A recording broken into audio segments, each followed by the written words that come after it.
Hello everybody and welcome to Storm Raids, and today I have some middle grade new releases for September.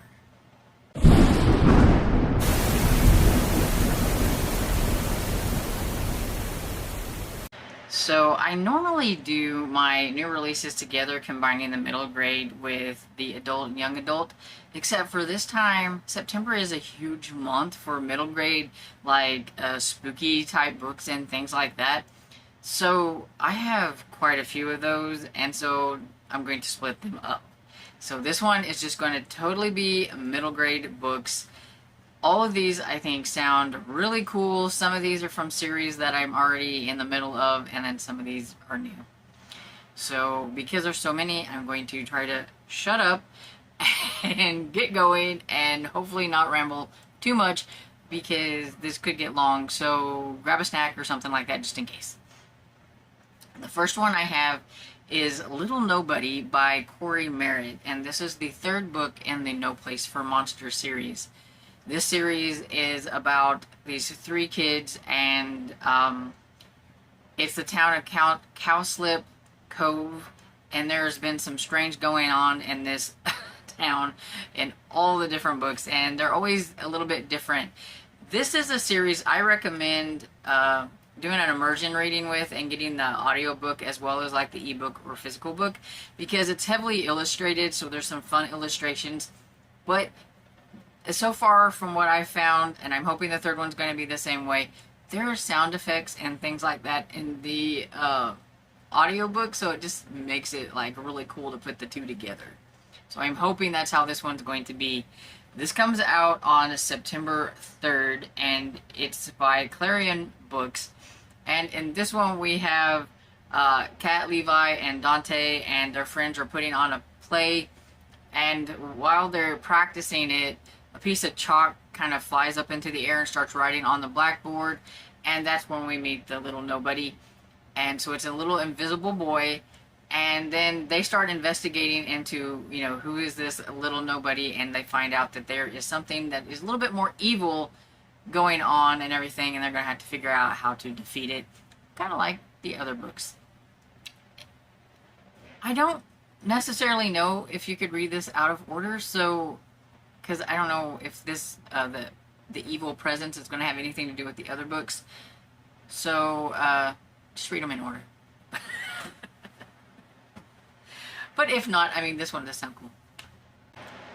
And the next one I have is the Chronicles of Victor Valentine by Z. Brewer, and this one is about Victor Valentine, who can't think of a better way to spend his summer vacation is to play all the vampires everywhere. It's his favorite video game that he plays with his best friend Damon.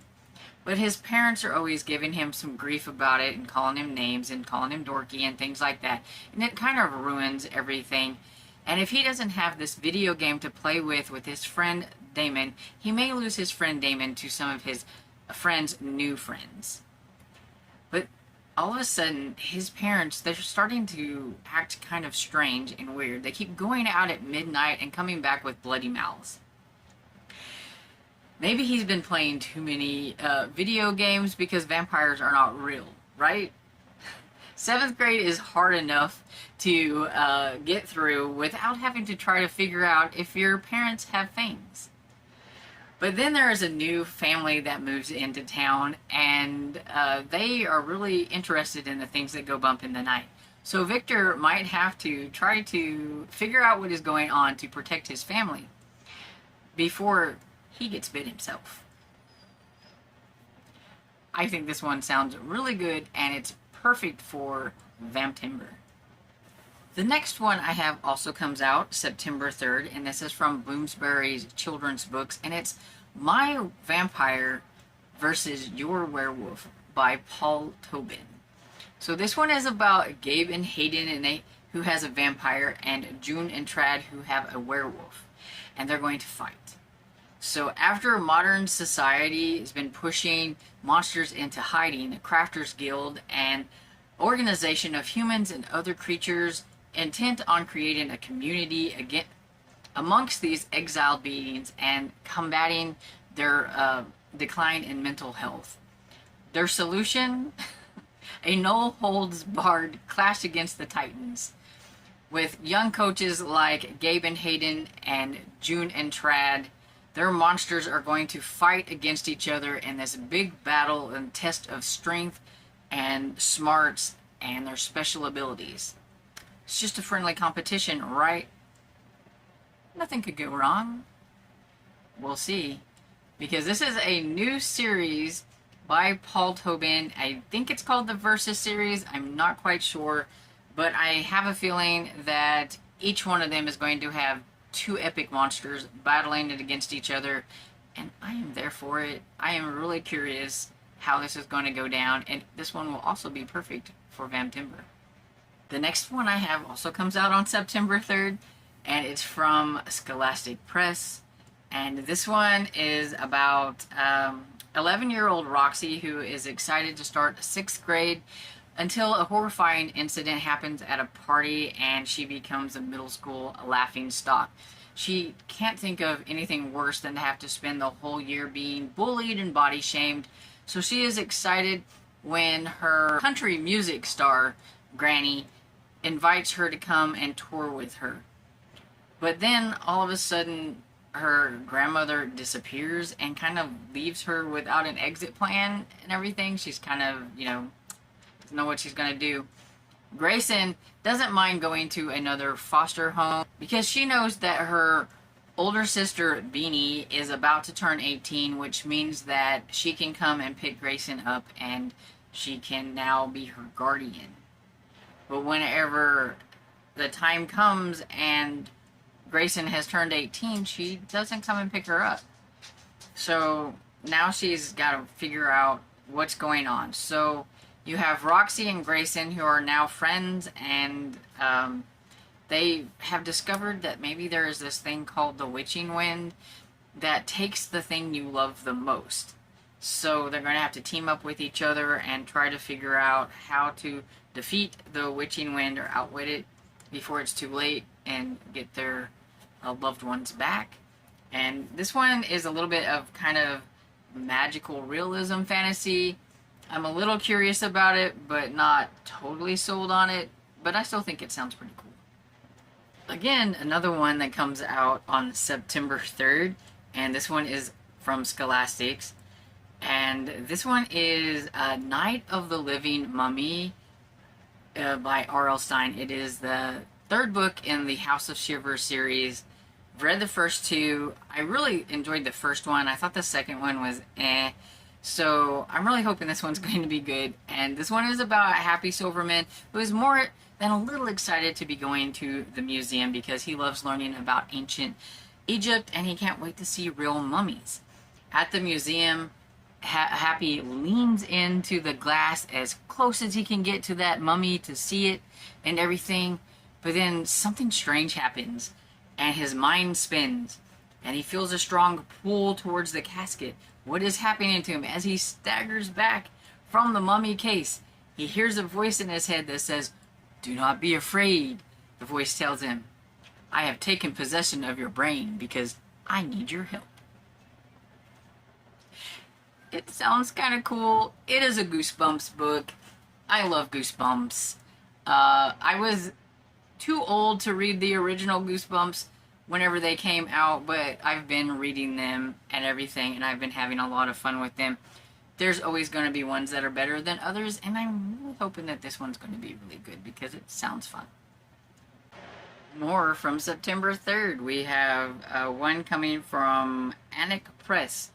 And this one is actually the second book in a series that I haven't read, and so I'm not going to read a whole lot since I don't know if any of what's on here might spoil something. But it's a series that I would like to get to probably in October for Halloween. It just looks really cute. It's called Teddy vs. the Slimy Evil by Brandon Howlett, and it is the second book in the Secrets of Ravensborough. And it says the secrets in Ravensborough has been buried far too long. Now they are coming to light. Teddy and his friends uncover a monstrous and cheesy terror in this second installment of this Laugh Out Loud series. It says it's for fans of My Big Fat Zombie Goldfish, which I have read some in, and Incredible Dead Pets of Rex Dexter, which I have also read, and so I'm pretty sure I will enjoy the series once I get a chance to get to it. The next one up is also one that comes out September 3rd, and this one is from HarperCollins, and this one is called Knox Winters and the Midnight Wolf by Rochelle Hassan. And this is the first book in a duology. And it says, for 12-year-old Knox Winter, the town of Evergreen isn't his home. It's a tourist trap in the middle of nowhere, Maine, for amateur cryptozoologists, hoping to spot the infamous legend, a bat-like creature known as the Evergreen Devil. But his twin brother, Noah, has been wasting away from an illness that has left medical professionals stumped. And the doctors here in Evergreen are basically his only hope. So that's why they're there. But Noah's condition starts to worsen instead of getting better, and Knox suspects that Evergreen has been doing more harm than good, and that there might be a little bit of truth to the tales of Evergreen cryptids and the mysterious disappearances. When Noah falls into a deep sleep, Knox can't wake him from. Knox's only chance of saving him is to go deep into this forest where he discovers a world that is always nighttime. There are powerful magic, there's supernatural creatures, and capricious minor gods. Knox is going to have to go deeper into this endless night and successfully bargain with the terrifying keeper of the forest to cure Noah's ailment, or else neither twin will ever leave Evergreen. So, sounds kind of spooky. I like that it's a duology, so I know that there's at least just going to be 2 books, and that's it. But yeah, sounds interesting. So I know everybody doesn't like the spooky books like I like, so at least I've got a mystery here for you, okay? So this one, also coming out September 3rd from Knox Books for Young Readers, and this one is The Queen of Ocean Parkway by, and bear with me because I'm going to butcher this name, Sarvanaz Tosh. I know I butchered that. But this is about 11-year-old Roya, who is a superintendent's kid at the Regal Brooklyn apartment complex. So she knows everything there is to know about all of her tenants and everything. She even is an aspiring reporter, and she has a secret podcast where she talks about the goings on in her apartment. So when Katya Petrov, I'll get it, one of her favorite tenants goes missing, Roya discovers an eerie connection to grandmother's prediction. It's an antique fortune-telling machine at Coney Island.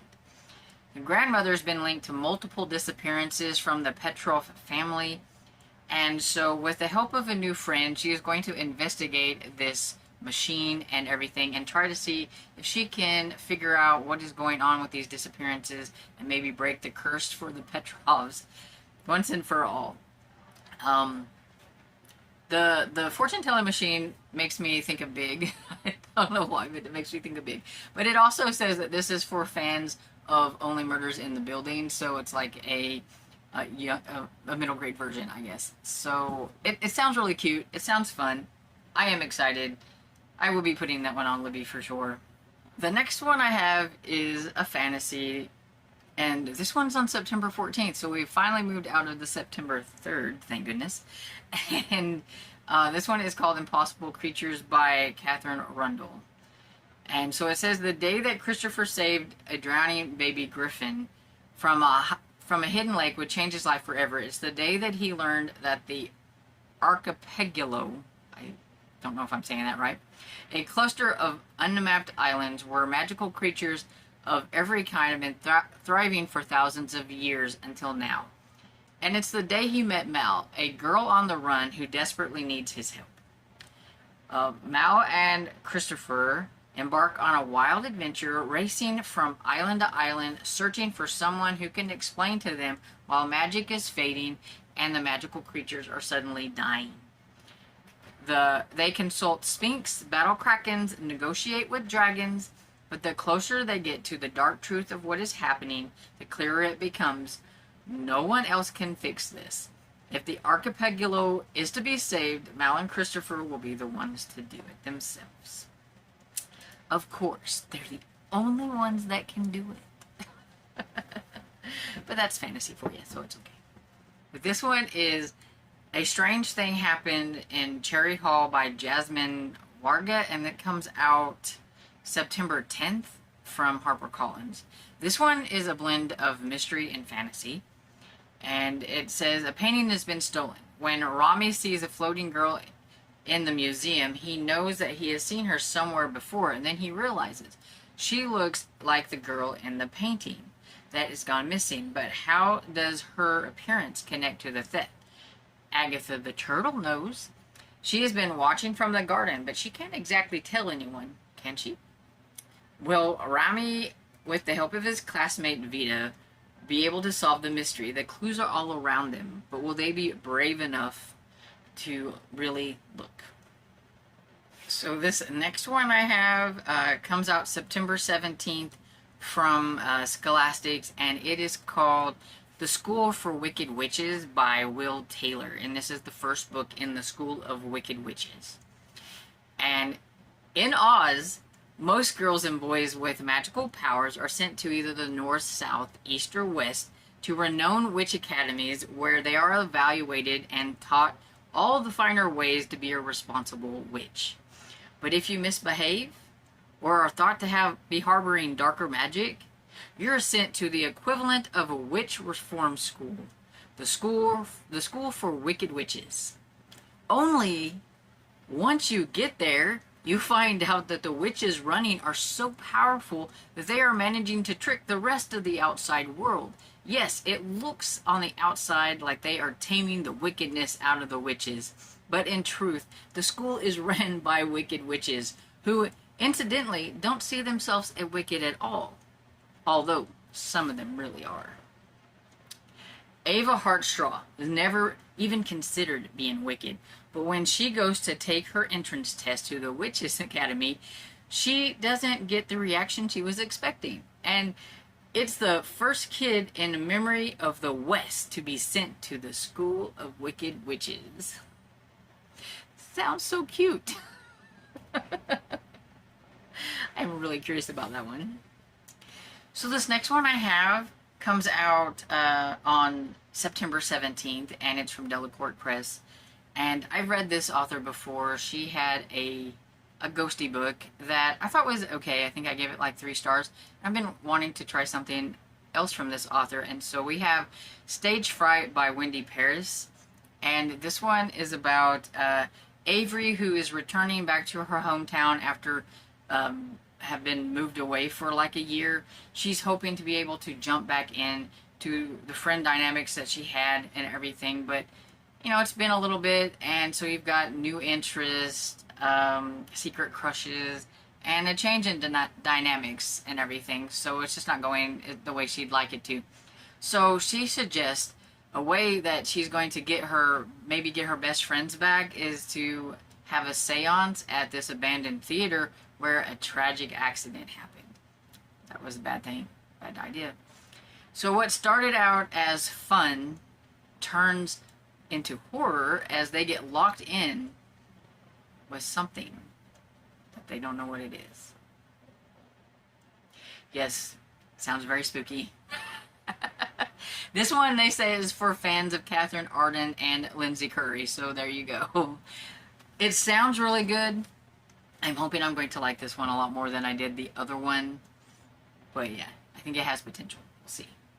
So the next one for September 17th is The Curse of Dead Man's Diamond by Christine E. Morel. And this one is from Delacorte Press. And this one is about 12-year-old Charlie, who's been moved from New York City to sweaty, sticky Florida. And she'll do anything to get back home, even if it involves ghosts. The Winklevoss Manor, Charlie's new home, is a towering Victorian mansion and is famous for one thing: it's haunted. The 3 ghosts, Ada, Arthur, and Guff, live there, and not by choice. They are trapped there for trying to steal the dead man's diamond. a diamond that, just like the ghost, are still in the house. So Charlie's thinking, maybe if she could find this diamond and sell it, they would have enough money so that they could move back to the city. But lifting the curse isn't that simple, especially when she's pitted against the school bully and 3 unruly ghosts. It's frightening to think about, but what if the only way to get rid of the ghost and the curse is to doing what Charlie fears the most, confronting the past that haunts her? So I feel like this one combines a little bit of mystery with a little spooky, and that's a great blend. And so I'm hoping I'm going to enjoy it. So the next one I have comes out on September 24th from HarperCollins, and it's called The Nobrainers Guide to Decomposition by, I know I'm going to mess this up, Adriana Cuvaz. I've read a book by this author before, so I have pretty good high hopes for this one. I think it was called Mari and the Curse of El Cocodrilo, and I thought that one was fun, and this one just sounds right up my alley. So, it says, no one's ever called Franny Gonzalez squeamish. Seriously, whether it's guts, no big deal.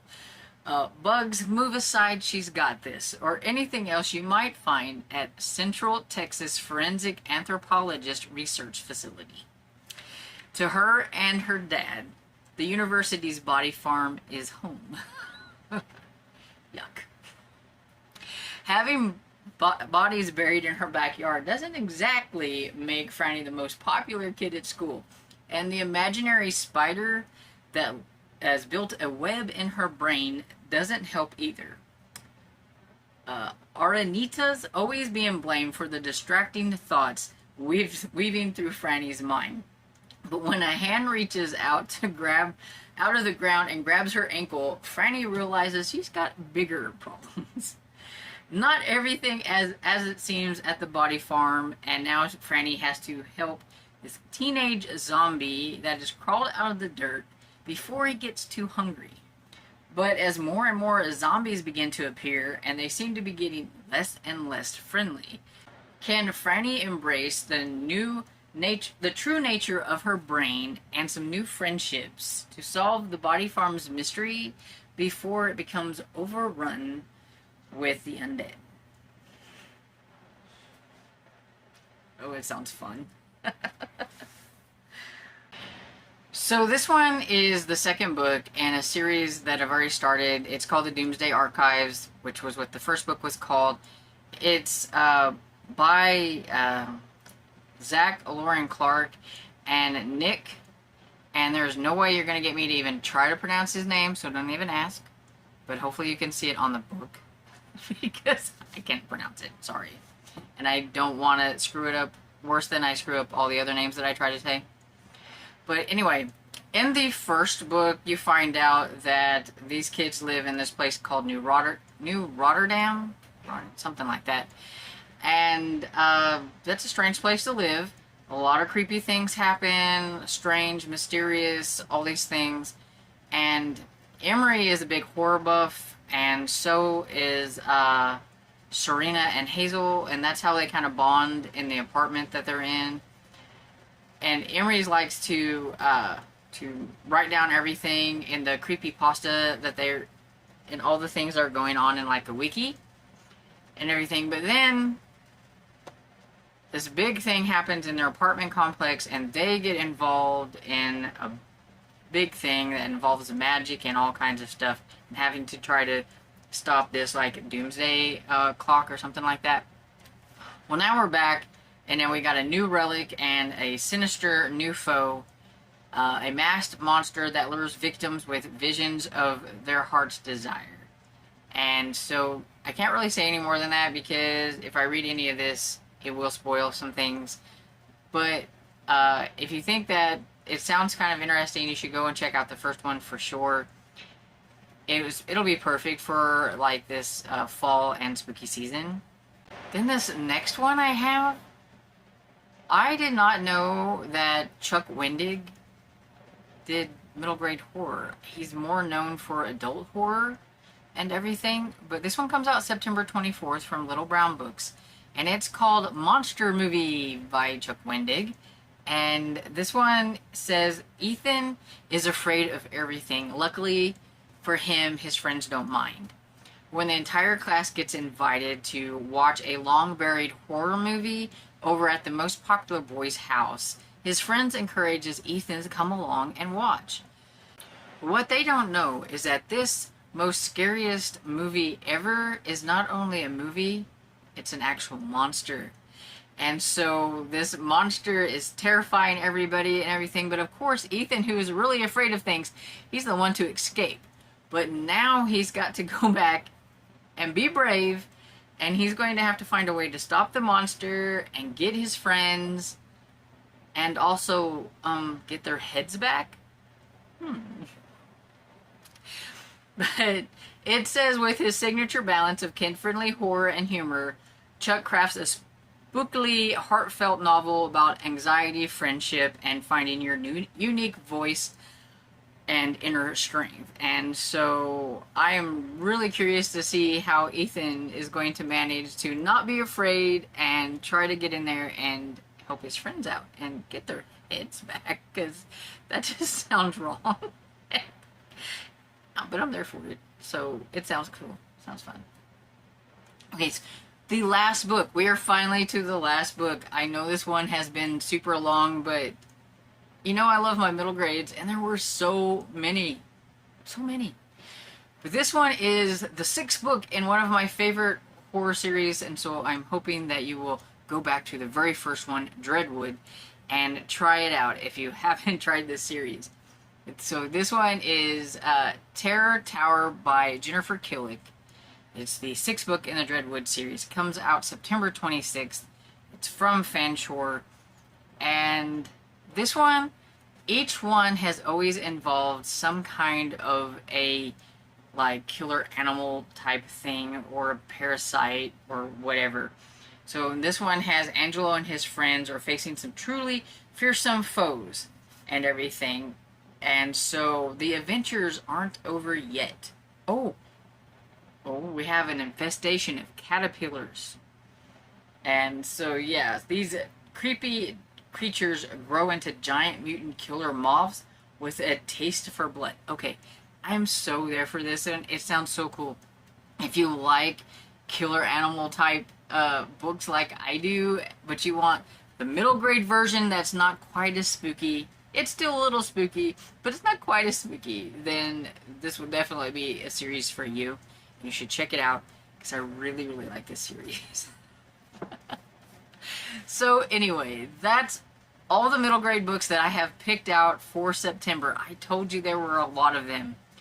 Let me know if you know of any more, the ones that maybe you were more interested in than I was. Leave it down below, because the people that are going to be watching this video might be interested in those books as well. I just know there was a ton of September books and everything. So I hope you enjoyed this video, and if you did, don't forget to like and subscribe. And I will see you all in the next video. Bye!